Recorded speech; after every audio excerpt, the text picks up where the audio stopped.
Amazing morning! This is Abigail Mojica and i-explain ko po sa inyo ngayon ang power of two or worst case scenario. Pero before ko po simulan yung process, let me introduce you first again or revisit again yung mga ways of earnings. First po is the direct referral commission.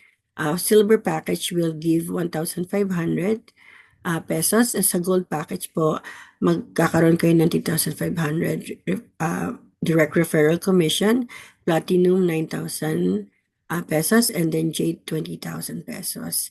So for sales match commission naman po, each of the packages have equivalent product points. So sa silver po, 500 PP or product points, gold is 1,500 product points, platinum is 4,000 product points, and jade is 5,000 product points. Bakit po ba kailangan kong i-discuss sa inyo muna yun? Kasi po yun po yung magiging basihan natin kung paano magkakaroon po ng income ang isang distributor. So ngayon po, simulan na po natin. But anyway, yung mga product points po iyon is nagiging peso. So 1 product points is equal to 1 peso. So nadidetect po yun ng system, kaya po nagkakaroon ng income ang mga distributor. So let's say po ang package nyo is gold. So ito po yung package nyo, ito kayo. So ang goal po natin is in 12 months, ano po yung magiging possible income nyo if you do this power of 2. So for the first month po, January, pag nagkaroon kayo ng dalawang referral, isa sa kaliwa, isa sa kanan, so same na package na in-avail po ninyo, magkakaroon po kayo ng income na 10,000 pesos. Paano po nakuha yung 10,000 pesos? Sabi ko po kanina, kapag nakapag-refer kayo ng gold package, meron 3,500 bawat referral ninyo. So kung pareho po yan na naka-refer ng gold, magkakaroon po kayo ng 7,000. So 3,500 plus 3,500, 7,000. Nakalagay po dito 10,000 pesos. Saan po nanggaling yung 3,000 pesos?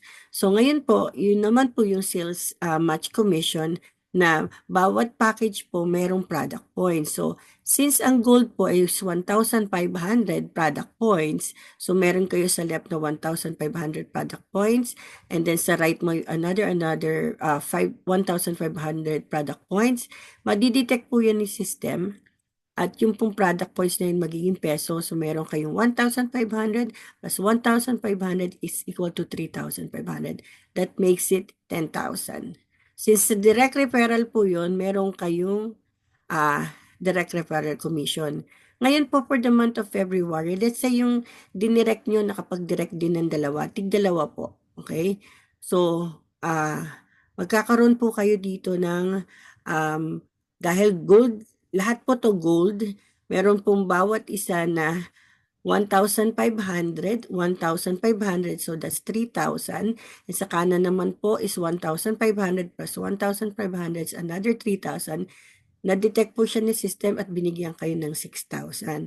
So, yun po yung sa month of February. So, month of March naman po, yung direct nyo